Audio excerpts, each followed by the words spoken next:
Hello everyone. I hope you guys are doing well. And in today's lecture, I'm going to discuss few important topics such as keystone species,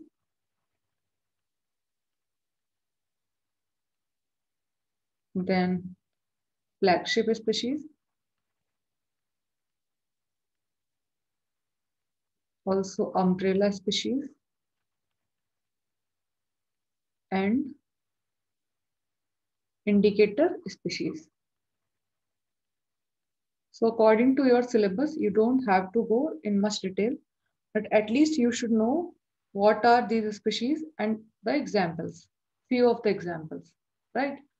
So keystone species are those species whose importance to an ecosystem structure, composition, and function is relatively large to their abundance.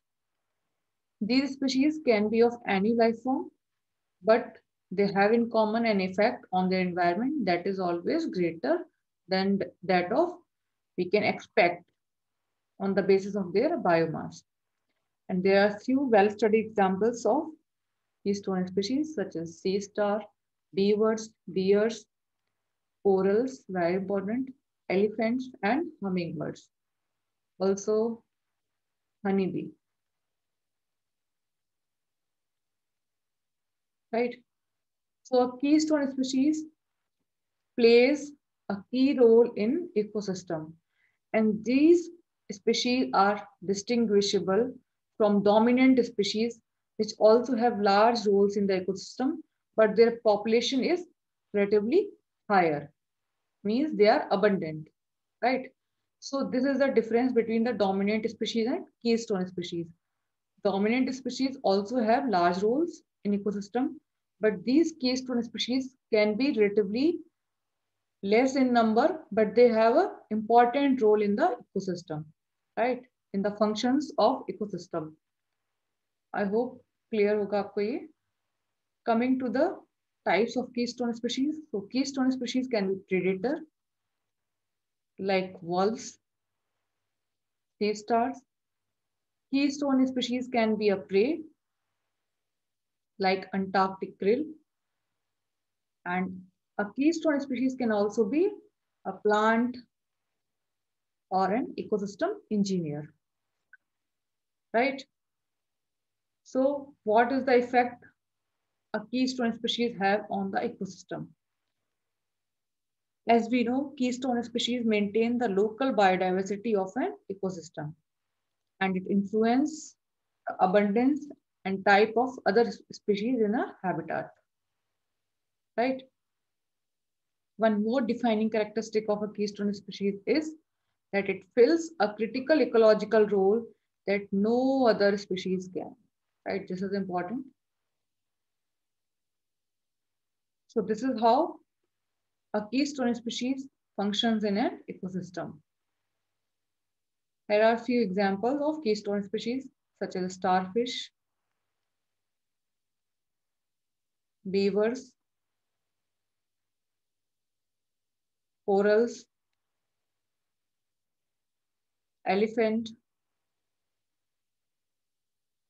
and honeybees. Honeybees are very important and they are a keystone species in an environment because with the aid of other pollinators, bees support the reproduction of as much as 90% of the world's flowering plant. So these honeybees and so many insects help in the pollination. So not only do they pollinate fruits, vegetables, other crops that provide humans with everything from food, clothing, fuel, but they also help produce seeds, nuts, and berries, etc. Right?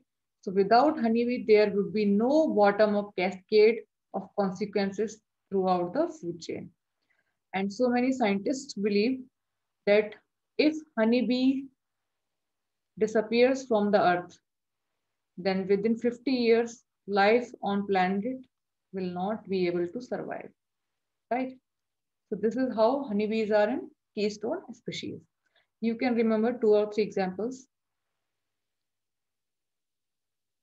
right? Coming to the flagship species.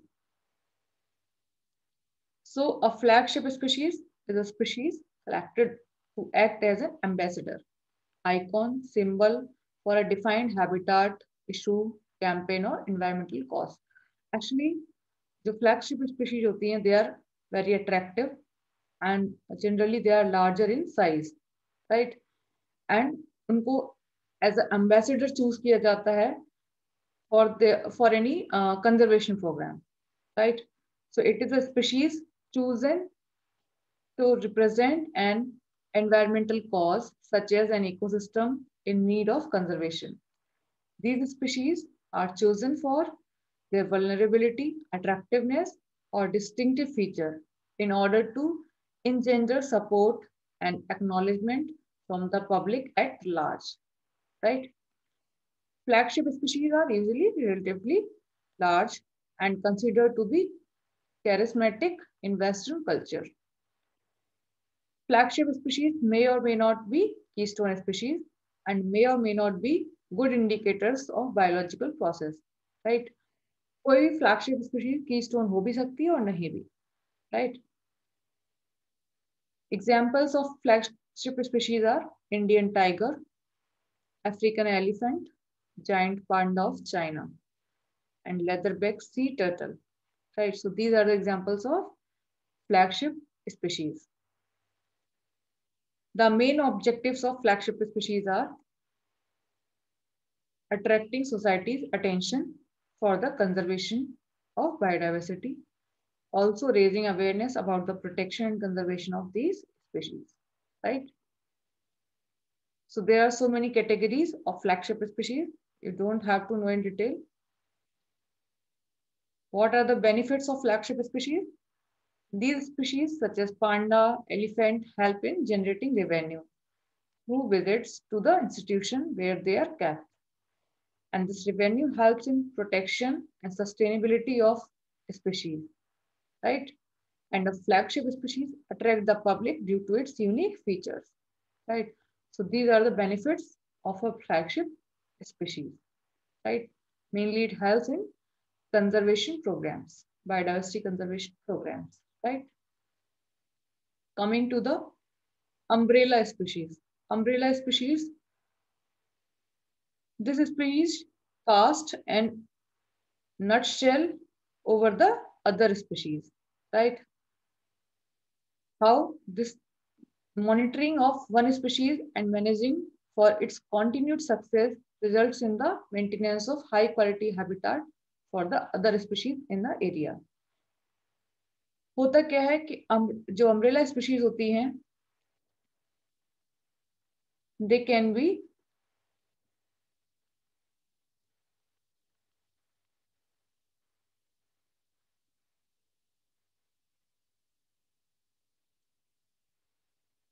umbrella species are selected for making conservation related decisions, right? And typically because of protecting these species will indirectly help in the protection and conservation of other species, right? So that's why we call them umbrella species, right? For example, in an area, if there are 10 or 15 types of species, right? And conserving these two species helps in conservation of other 8 species. Then we will call these species as an umbrella species, right? I hope it is clear. The fourth type of species you have to study is indicator species.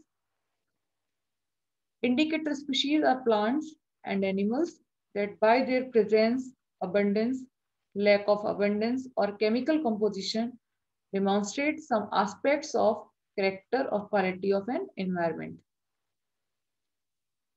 What does it mean?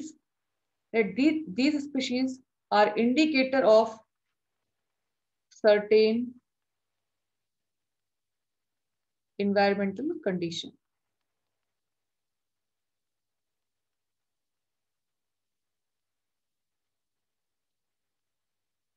right?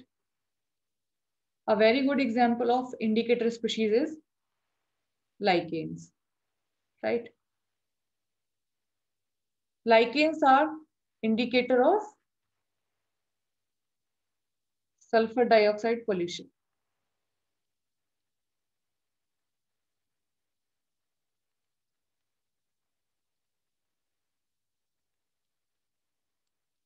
Lichens, which are an association between two species, algae and fungi, which live together in a symbiotic relationship. Lichens are very sensitive to air pollution, specifically sulfur dioxide, and which is produced from the burning fossil fuels and can be emitted from the power plants, vehicles, industrial buildings, etc. So when a lichen absorbs sulfur dioxide, it messes up the alga of chlorophyll and it prevents photosynthesis. And this is how lichen dies, right? So the areas which are having high sulfur dioxide pollution or high emissions of sulfur dioxide because of burning fossil fuels, those areas are not having lichens. और अगर उन areas में lichens कभी रहे होंगे, then these lichen will die. This is how lichens are indicator of air pollution, right? So presence or absence of these species will lead to a environmental situation. Will tell you about an environmental condition, right? So these are the 4 types of species. I hope ये clear हो गया होगा आपको. Thank you.